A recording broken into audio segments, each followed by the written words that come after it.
Who is the brains behind this operation?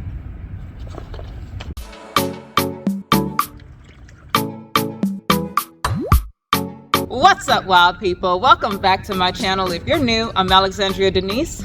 Well, tribe, I finally got my hands on one of these, and I'm eager to share with you my experience.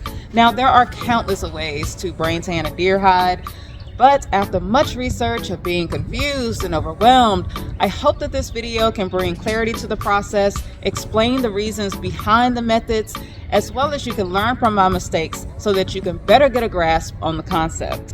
Also, sincere thanks to all of my returning tribe members, and if you're new, I hope that you consider being one too. So, subscribe to the tribe and attack that like button at some point in the video to let me know that you appreciate the value that I present to you today. Also, it helps the YouTube algorithm. So, we have a lot to scrape through. Let's get to it. Here's what you'll need.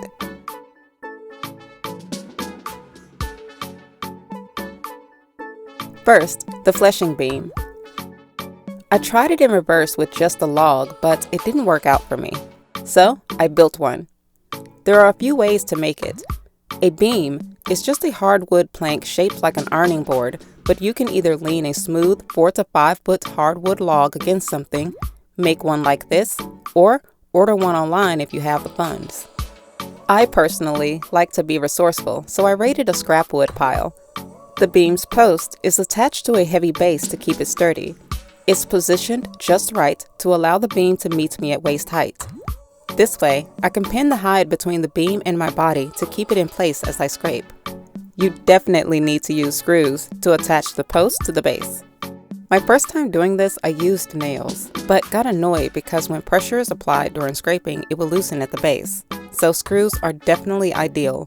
The sides attached to the post keeps the beam from shifting, and the piece at the end keeps the beam from sliding downwards. Though I still ended up fortifying it against something for extra support. Now the hardwood plank I'm using as my beam, it works, but it came with some challenges. Stay tuned to see what those are and how I work through them. Soaking or bucking the hide.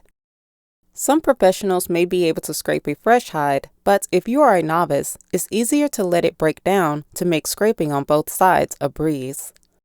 There are two ways, natural decomposition or bucking. It's a thing of preference, but naturally letting the hides decompose allows bacteria to break it down. The downside to this is that you have to get to it in a timely manner or the hide will rot beyond saving. I did this once before, but the issue came on the grain side. Even in the warmer months, some hairs didn't slip easily. It was still harder to scrape, and the longer I left it, the rotten it got. Not to mention working through the odor. Bucking the hide is a mix between decomposition and preservation, and is best used if you need extra time to get to it. This is achieved through soaking in an alkaline solution. Traditionally, natives soaked the hide in hardwood ashes, but home tanners today use various solutions, both chemicals or natural. You can soak in just water, but it may take a bit longer and you need to monitor it because there isn't a preservative. Also, stay away from salt on this one. The first time I did this, the end product turned out to be a canvas papery material that I could probably write a new Declaration of Independence on. Cool, but not what I was going for. Salt draws out moisture from the hide, and you want to keep it as hydrated as possible until the process is complete. Instead, I will be using a hydrated lime solution to pre-soak the hide. This is to raise the pH, to loosen the flesh, hair, and membranes so everything scrapes easily.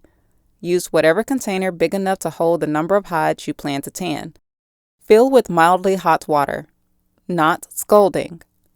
Since there isn't an exact measurement required, use a common sense approach for the number of hides you soak. It's best to use just enough than not enough.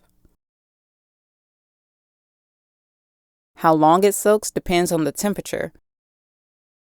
It snowed when I was doing these, so I left them in a cooler for 2 days in my garage and periodically stirred. In warmer conditions, soak at least a day and a half, but a good way to know if the hides are ready is to pull the hair. If it easily slips out in various places, you're good to go. This process gets messy, so if necessary, lay out plastic under your beam for easy cleanup. You can change the liner between fleshing and dehairing if you want to save the hair for nesting birds to collect in the spring. Also, to keep you clean, wear rubber boots, gloves, and an apron. If you don't have an apron, simply cut out the other end of a thick trash bag, step into it, pulling it high enough to tie to you somehow. Now, this is the only time you'll catch me in one, or to escape some other bad fashion. I won't talk about different fleshing knives in this video, but a standard one, such as this one off Amazon, is enough. It's actually more of a push blade than a cutting one, and is designed to scrape without tearing into the hide. I actually found that no matter how much pressure or force is applied, it's actually pretty difficult to scrape a hole directly through. If this happens, most likely the beam is to blame. It may not be smooth enough and is catching on the blade as you push. If not, dull your blade. Fleshing. Now the real work begins. If you soaked in an alkaline solution, remove and rinse it beforehand. Fleshing refers to the chunk of meat and fat on the opposite side of the fur. Ideally, you want to start at the neck end of the animal. You can identify which end is which if the tail is still attached, or by how the hair lays downward. I personally just find an opening that I can get the blade under and start. Close to the center is usually a good spot, then I gain momentum from there, or start from the edge and work to the other end. Feel free to move in whatever angle makes sense to get as much fat, muscle, and membrane in the first go.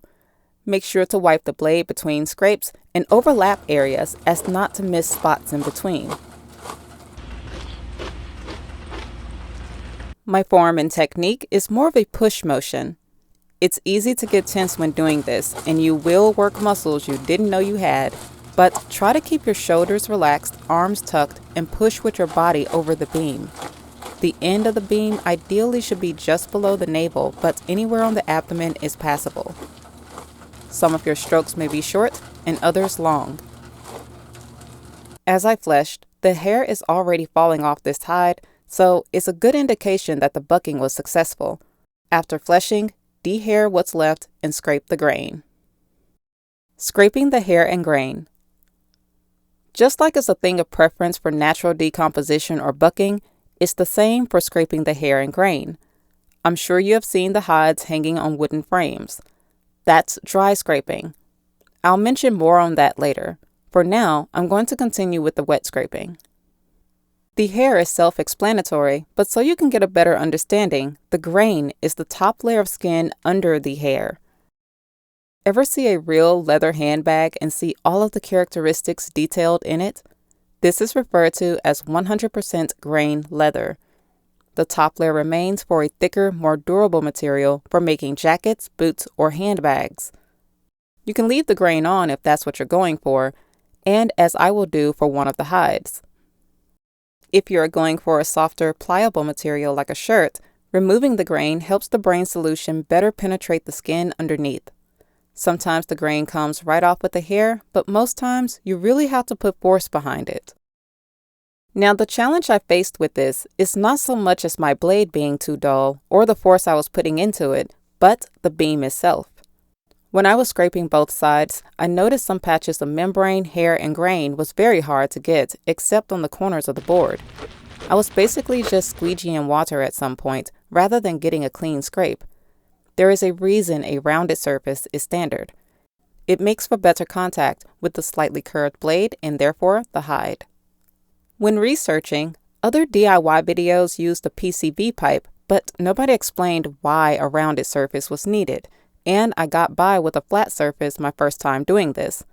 Now the struggle got real, and without a PCV pipe to attach to the plank, I got the idea to switch it out with one of the sides from the stretching frame I plan to build. Let me tell you, it made a world of difference. A bit wider, harder surface would be better, but the process is smoother now and I'm able to go faster without missing spots. If you are going for grain off and miss spots, you're going to have stiff patches in the end product.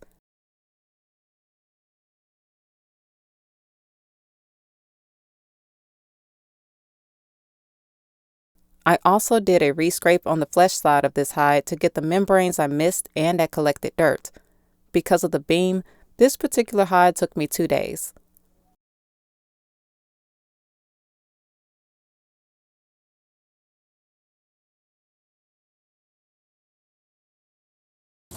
It's now fleshed, dehaired, and grain off. For the other one, I'm leaving the grain on. Unfortunately, because it was in the lime longer, some of it started to turn green, indicating rot, but I'm going to experiment to see if it can be saved. I actually had to be careful with the grain on this one because it was in the solution longer and scraping off much easier than the first. So it's safe to say that if you want the grain off, soak for at least a day more. With the new improvements, this hide only took me an hour and a half to complete both sides. After both hides are fleshed and dehaired, it's time to restore its neutral pH by soaking it in cold, clean water. Natives will find a running stream to place the hide in overnight, but just clean out the container they were in, fill with fresh cold water, and change every few hours up to 3 to 4 times. Dry scraping. This is the time to mention the dry scraping method, which is more of a passive, little-by-little way of dehairing and scraping the grain. This is really the method you need a stretching frame for, though you can use it for wet method for stretching, but it's not totally necessary. For dry scraping, every step is the same up until. After soaking and fleshing, the hide is hung and stretched as tight as possible to dry. As it does, a tool is used to scrape the hair and grain. There is no rush to this, and most people work it for weeks until complete, coming back to it whenever they like. Afterwards, you want to rehydrate the hide in plain hot water to prepare it for the brain solution. All other steps afterwards are the same. Now for the moment you've been waiting for, but first, don't forget to attack that like button if you've scraped up some value. Brain tanning. Now the brain of the animal is just that. Every animal has enough brains to tan its own hide. I don't know which one of the ancestors came up with this, but who would have thunk?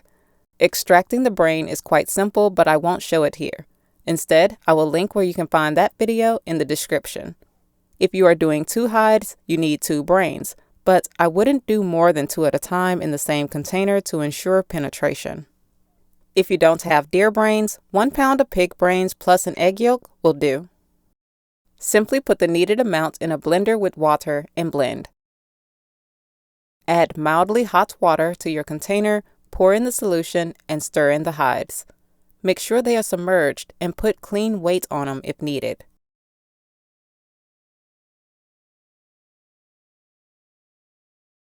Put the lid on and store in a room temp location for 2 to 3 days, checking in on them and stirring them in between time. Wringing. After soaking, don't rinse because this washes off the brain solution and may return it to rawhide. Instead, just get to wringing it out using a sturdy, clean bar free of debris. Fold the hide about 1/4 of the way over the bar towards you, with much of the back half hanging. Take the back end and bring it forward onto the draped half. Then roll each end towards one another. This creates a donut. Next, use a strong enough stick through the donut and turn it both clock and counterclockwise. Don't be afraid of being too rough with the hide from here on out. As the hide dries, it's now in the softening process. Softening. There are various ways you can soften the hide. Rub it across a block, wire, or even play tug-of-war with your friends. Anything to pull those skin fibers apart so they don't compact together. Really target the edges and those dark spots until they become white, but make sure you are letting it dry in a warm enough environment to slow down the drying process to allow you enough time to stretch effectively.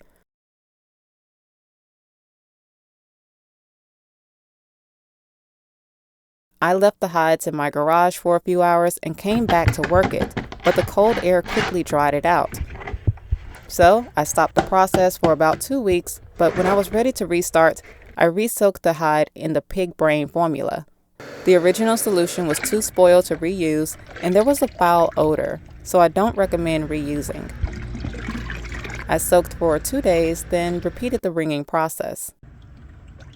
Now a minute ago, I said not to be afraid of being rough, but if you have to retan too, be cautious this go round. Since this was a resoak, the hides are even softer than before, and the stick I'm using ended up twisting a hole in the grain off hide. So I was a little gentler with the wringing and just did some soft stretching. When I wasn't softening, I protected it in a plastic bag until I could get back to it. I couldn't until about 2 days, but if you need to, try to get back to it soon or it will start to mildew. Again, it's a thing of preference, but you can either let it get damp before smoking, but I find it better to soften while it dries and in between the smoking. Smoke locks in the oils from the brains, so if the hide gets wet again, it doesn't return to rawhide. Professionals that do this often may have a smoke room, but I'm using what I got the best I can. But I need punk wood, which is just decayed, spongy wood laying all across the forest. It's used because the texture and structure smokes easily. For best results, soak some of the wood for a few hours to overnight, then let it drain before use. You want to keep some pieces dry too, as well as cut some small. Feel free to use lighting fluid to help it catch. Create a fire, then let it smolder to create smoke. Do your best to make as much smoke as possible that can cover the hide for at least 4 hours on each side. It should turn that beautiful amber color seen traditionally in most Native American wear. Now the grain off hide dried way quicker, not allowing me to effectively soften in between, but the grain on got me closer to the results I was expecting. Softening will continue to be a thing even after this process, but it's pretty much complete and you should have a product similar to this.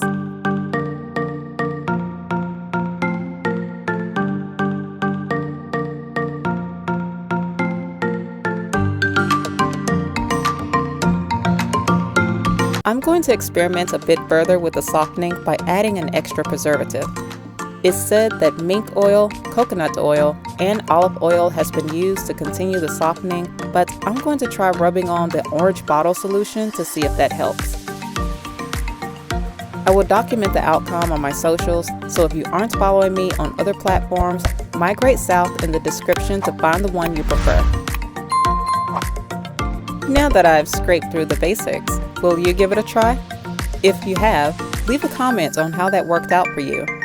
Hunt down other topics of interest on my channel, and if you've worked up a beastly appetite, flock over to my other channel, True Nature's Kitchen, to discover wild game recipes based on the low-carb or holistic way of cooking. Until next time, dig your roots deep, soar beyond your haters' reach, and stay wild.